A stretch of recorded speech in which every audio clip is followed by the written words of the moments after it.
Well, hey guys, welcome back to the channel. We have us an Outlaw, Remmington Outlaw.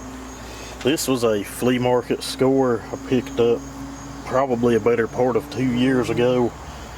I think I had to put a fuel line in it to get it running, but it has honestly just sat over there on the shelf ever since. And like, well, let's get this thing out and tear it down, see what makes it tick, see what we can do with it. First, I'll fire it up for you guys, show that it does run.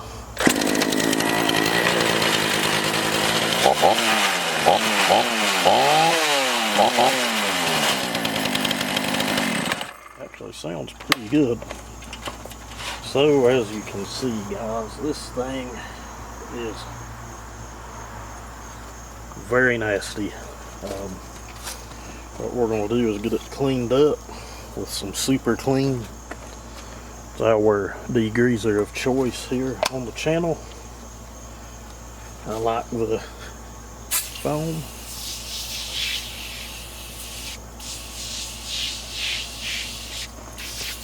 Get it good and soaked up all over. But I don't want to take this apart. Being there in the shop, as nasty as it is.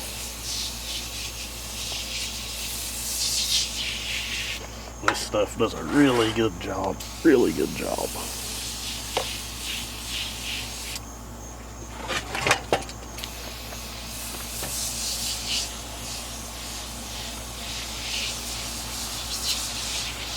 And what I like to do is just let that sit for a while, work its magic, and you can take a pressure washer, wash it off, however you see fit. But in this situation, I don't want to hook up a pressure washer, so we're just going to take a big wad of paper towels and clean it up.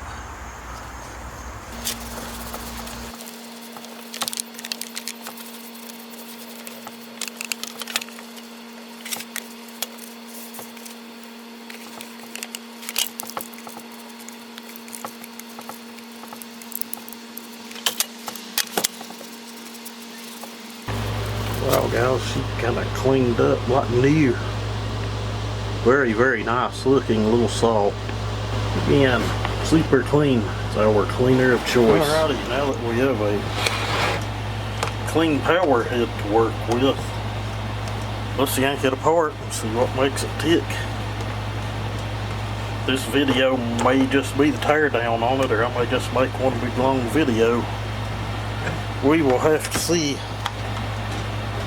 Very similar to the Mars chainsaw we done, but I think it's a it's 52 or 58 cc's. And to be brutally honest with you, by the time you guys see this, I will have received a Neotech clone saw. This is a Zenoa clone. If you're unfamiliar, the Zenoa is a I think they're a Japanese chainsaw. Most of these with this design kind of similar to like the Black & Decker or the little Craftsman Red Hot we have, the wife calls it. If you're new to the channel, you can check those videos out. I may try to put them all like on an end screen. They should put plenty of bolts in it, that is for sure. I know I have had the top cover off of this. I'm almost certain we had to put a fuel line in this. I could be wrong. I know the Mars when I got it, I don't even think that thing had ever ran. Somebody had given it to Simple Man and kind of donated it our way. And I don't think it had ever ran because the fuel line looked like it had a cut in it from the factory.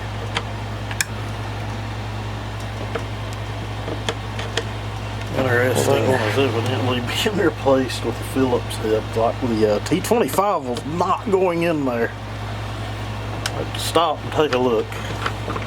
I always do that if you're unsure. Just stop and have a look at things. But something like this is for fun.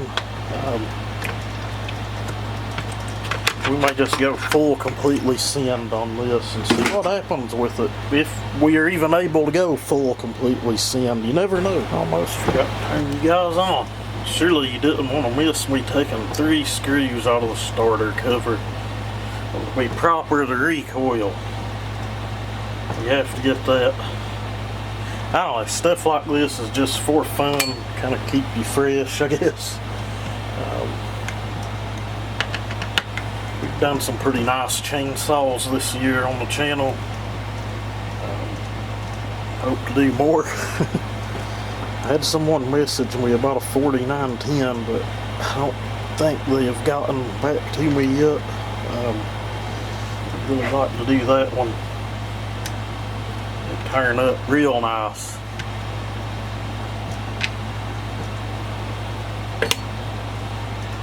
And we have one over here. You guys can't see it, but I promise you it's there. There, maybe you can see it.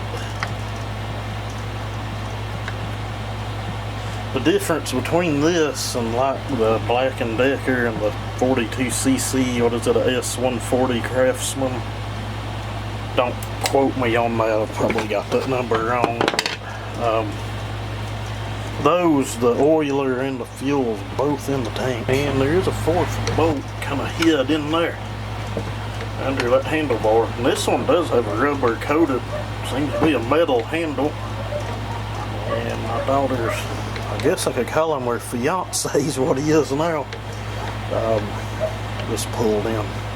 So if you hear the dogs barking, I ain't apologizing. Dogs are gonna bark. Alright, now we want our screw out of there. Don't want to lose anything.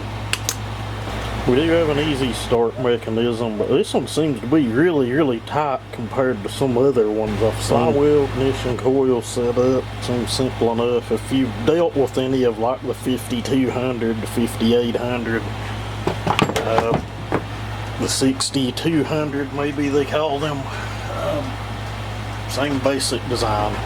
I know some of you saw nuts, a lot of this is boring to you, but believe it or not, I go in and look and see what videos pay the most. Believe it or not, it's tear down videos and repair videos. I don't know what it is, but if you're into this, to earn revenue, and I did not start out that way, and this channel doesn't earn enough revenue that would make a big difference. I'll just be generous and say that it might pay the cable bill some months a little more than that, but it is growing and does seem to do better every year. But what I'm getting at is if you're wanting to get into like the small engine side of things, I would lean more toward that and do repairs. That, you know, information might help someone out, it may not. The videos on like doing porting and things, they earn very little revenue. I'm talking like what I might generate might be $6-7.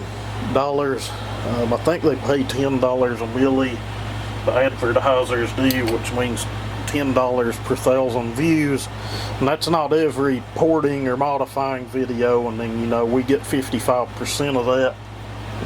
And then you got to figure in your taxes and everything, and it is what it is. And then the repair video, some of them I've seen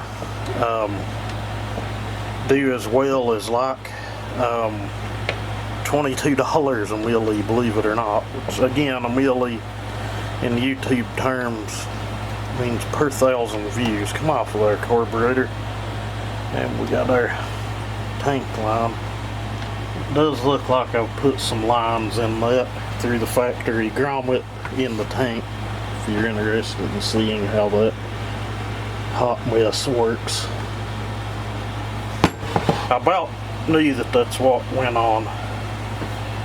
Carburetor, nothing impressive, is larger than some of the ones on some of the smaller, older steel and Poland saws. Man, the muffler, trying to figure out how to take it off. Just joking, maybe not. That carburetor looks about identical to the one that's on about every one of these things that have the purge bulb on them. And I do have another one of these that's about identical, but it is the Craftsman version. I think they call it a 205 or something. Don't quote me on that number either. And to get that bolt out, it looks like the fairly nice filling spot for a saw like this has got to come off, because the muffler bolt is coming out and hitting the thing, and I'm really glad those just broke loose and came out. I just heard thunder. Real nice. I don't think we've had much rain here. It rained a little bit a day or so ago. The wife and I were heading to town, and I live, I don't know, half a mile from the river, and here it wasn't raining, and when we crossed that river bridge, it was just like you painted a line across the highway. From there on to town, probably, I don't know, another 2 miles, it just poured the rain all the way to town from there. And when we came back, lo and behold, hadn't rained a drop here at the house. Just the same deal. As soon as you cross the river bridge, it looks like I think it's a Phillips. It was like you drew a line across the highway. Again, glad that came out. I do have an impact driver that you can whack with a hammer. Take stuff like that out. One right on the other side. Right there.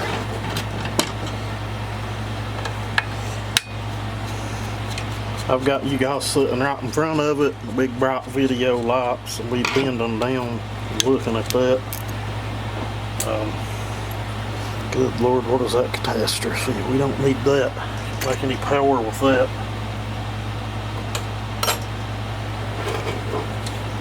I don't know if we can make any power with this muffler design. We will see. I've seen a lot worse and dealt with a lot worse. I'm already seeing ways we can improve it. It is one of those big, heavy, wow. You would not believe what that thing weighs, guys. We're gonna have to clean a little more. That's just fine. Their gasket and heat shield out of the way.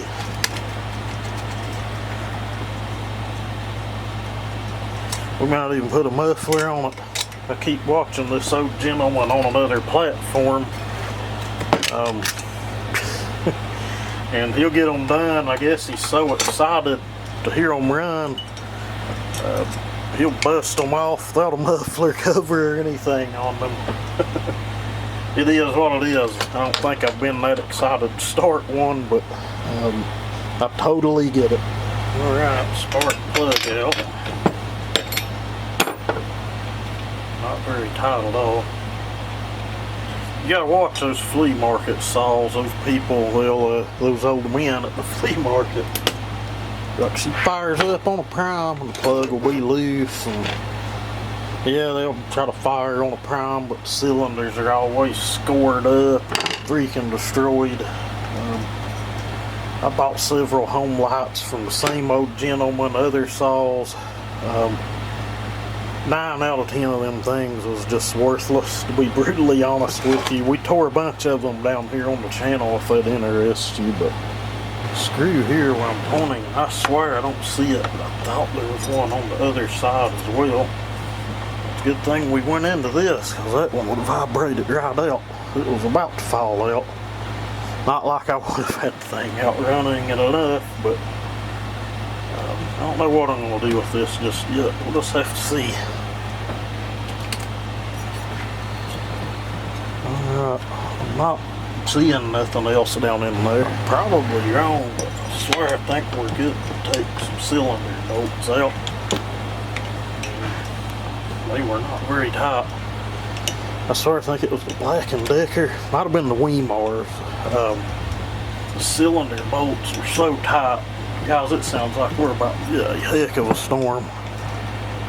Hopefully it don't knock the power out, but it does. I guess I'm just done. I do have a generator sitting over there under the bench. I guess we could fill it up and just keep on keeping on. They do feel like they were Loctited.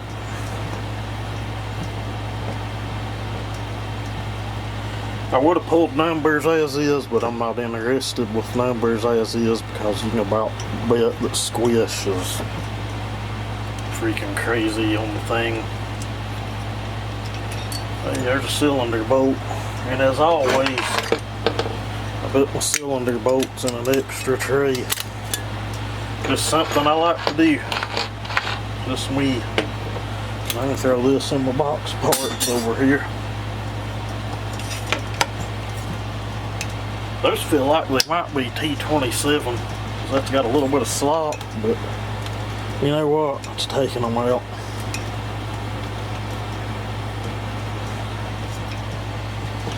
Everything else T25. That one's definitely has a ton of Loctite. It's not coming out. We'll just have to see how long this is if I decide to chop it into 2 parts or not. Definitely T27.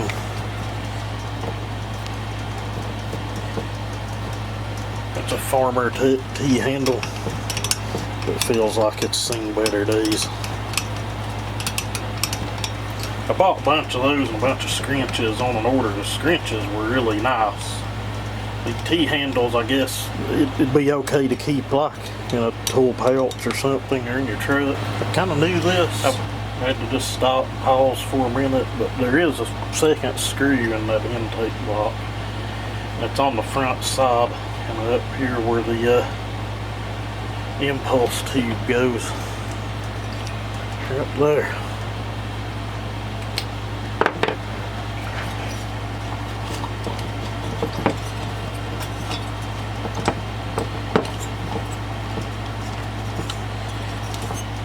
The impulse tube will come off. I'll probably replace it if I could seen better days. Already we're better than the Weimars, no windowed piston. So this intake block, if you've not taken one of these apart, you got your little seal ring. The intake bead will push right through this flange. I just wonder how difficult it would be to put like a 346 XP cylinder on this.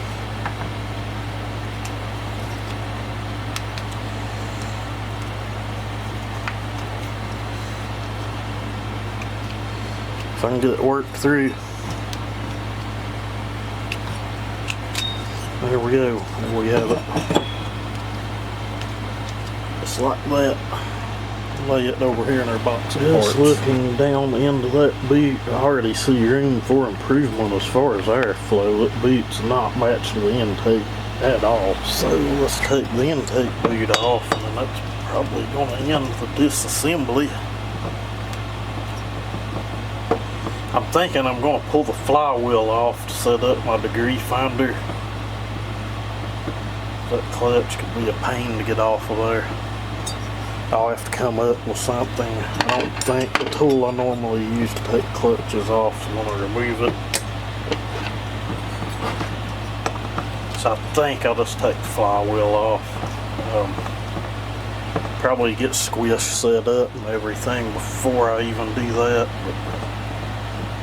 But again, on these you got to kind of watch intake timing. You have to watch free port on the exhaust side. Some of these things poured up really nice, and others can be a nightmare. There's how that's made. And if you've messed with one of these, you've probably messed with them all. A lot of room for improvement there.